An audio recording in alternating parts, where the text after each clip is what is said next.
In the space of 12 months, two storms took aim at Florida that the current scale was not built to measure. Hurricane Milton intensified from a Category 1 to a Category 5, the strongest hurricane ever recorded in the Gulf of Mexico, in less than 24 hours.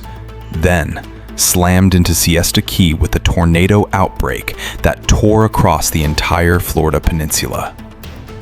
Hurricane Melissa, in October 2025, produced sustained winds of 185 miles per hour and the highest wind gust ever recorded in any tropical cyclone in history. 252 miles per hour. It missed Florida by a track shift of less than 200 miles. And scientists at the Lawrence Berkeley National Laboratory have now formally told the world what those two storms already proved. The Category 5 ceiling no longer exists. The storms that are coming are something the scale has no name for yet. The Gulf of Mexico is the reason why. But here's the detail that tells the real story. When Hurricane Milton was roaring across the Gulf of Mexico at 3 o'clock in the morning, local time, on October 9th, 2024, its maximum sustained winds reached 180 miles per hour. Under the proposed Category 6 scale, formally defined by researchers James Cosson of the First Street Foundation and Michael Weiner of Lawrence Berkeley National Laboratory, that made Milton a Category 6 storm. Not in headline language, not in clickbait, in peer-reviewed science published in the Proceedings of the National Academy of Sciences. Then, in the 24 hours before landfall, Milton weakened to Category 3. It hit Siesta Key with 115 miles per hour sustained winds. The official story became, a Category 3 hurricane struck Florida. The actual story was, a storm that exceeded the limits of the scale spent 12 hours directly over the water that feeds into Florida's coast. And then, the tornadoes started. To understand how Florida arrived at this moment, you have to watch what the Gulf of Mexico has been doing for the past decade. On October 9th, 2024, at 8:30 in the evening local time, Hurricane Milton made landfall near Siesta Key, Florida. It had weakened, but it had not stopped. Within hours of crossing the coast, Milton spawned one of the most intense tornado outbreaks ever produced by a tropical cyclone in the United States. 6 people died in a single EF3 tornado that destroyed 2 warehouses in St. Lucie County. 4 more died in Volusia County. The Tropicana Field roof in St. Petersburg, a structure built to shelter first responders, was shredded by wind gusts. Total damage, $34.3 billion. The name Milton was retired by the World Meteorological Organization in April 2025 and will never be used again. And then it got worse.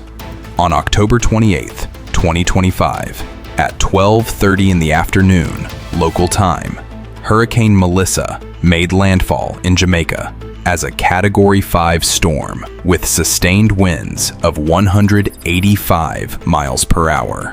The World Meteorological Organization confirmed the highest wind gust ever recorded in any tropical cyclone, 252 miles per hour. At least 102 people died.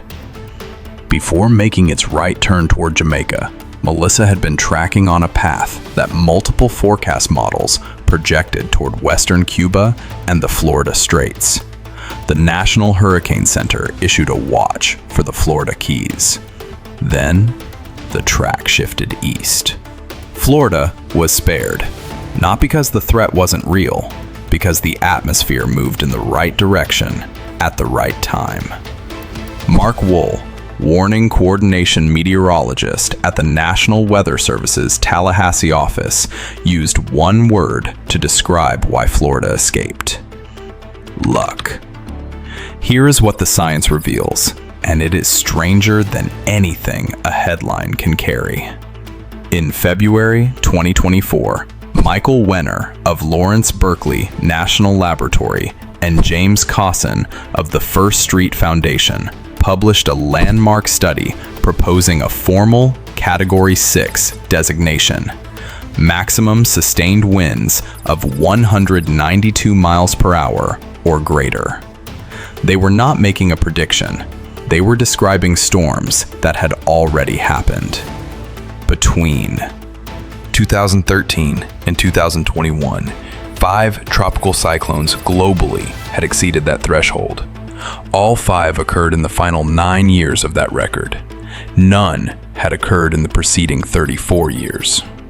When Wenner and his team modeled future conditions, the results were unambiguous.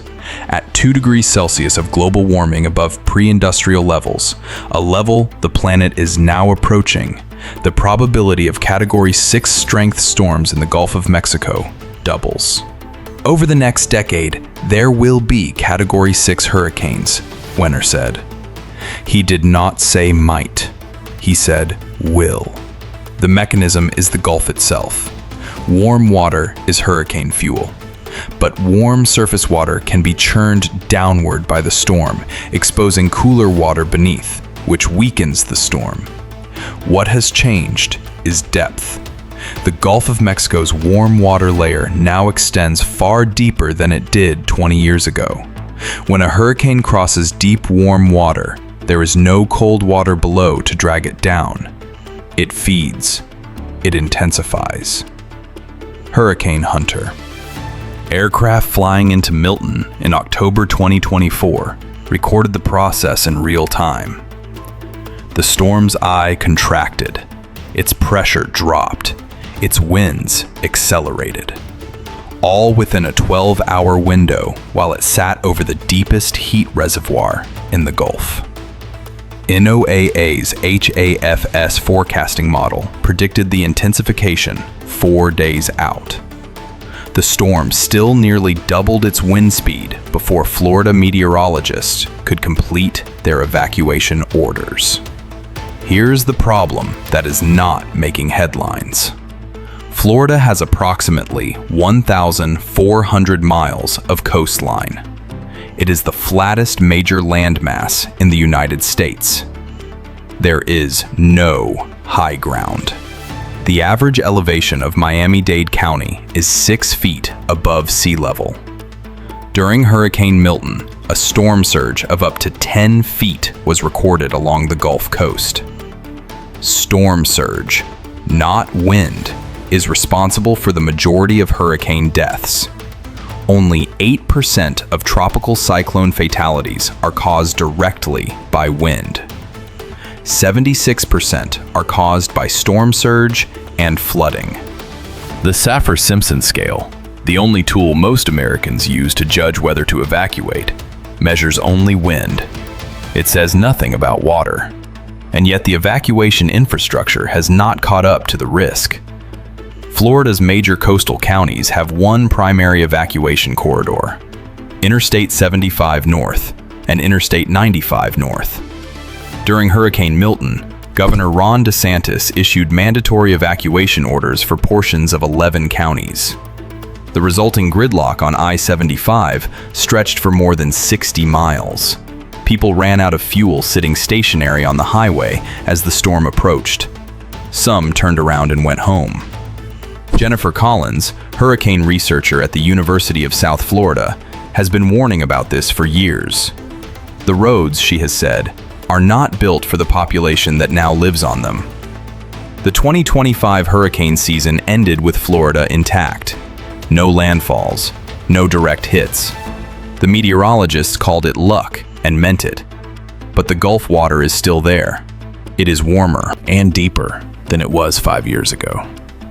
The rapid intensification window, the 24-hour period in which a Category 1 storm becomes a Category 5, is now occurring closer to shore than at any point in the recorded history of Atlantic hurricanes. Hurricane Erin intensified from Category 1 to Category 5 in exactly 24 hours in August 2025. Hurricane Milton did it in less than that in 2024. The storms are not waiting for the forecasting window to catch up. If the Category 6 threshold has already been exceeded 5 times since 2013, and if the Gulf of Mexico now has conditions favorable for Category 6 intensity approximately 10 days per year, and if the evacuation corridor for Florida's Gulf Coast is a single highway that gridlocked during a Category 3 storm, what does the response look like the morning a Category 5 is sitting over deep, warm water 200 miles from Tampa and accelerating? If only 8% of hurricane deaths are caused by wind, and the entire public warning system is built around wind speed, what number are we not counting? And if the storms that already exceed the scale's upper limit are increasing in frequency, doubling in likelihood with every degree of warming, and arriving faster and closer to shore than the models predicted, at what point does calling them Category 5 stop being a classification and start being a decision not to tell people the truth? The 2025 season is over. The Gulf is 84 degrees Fahrenheit at depth, and the 2026 season begins on June 1st.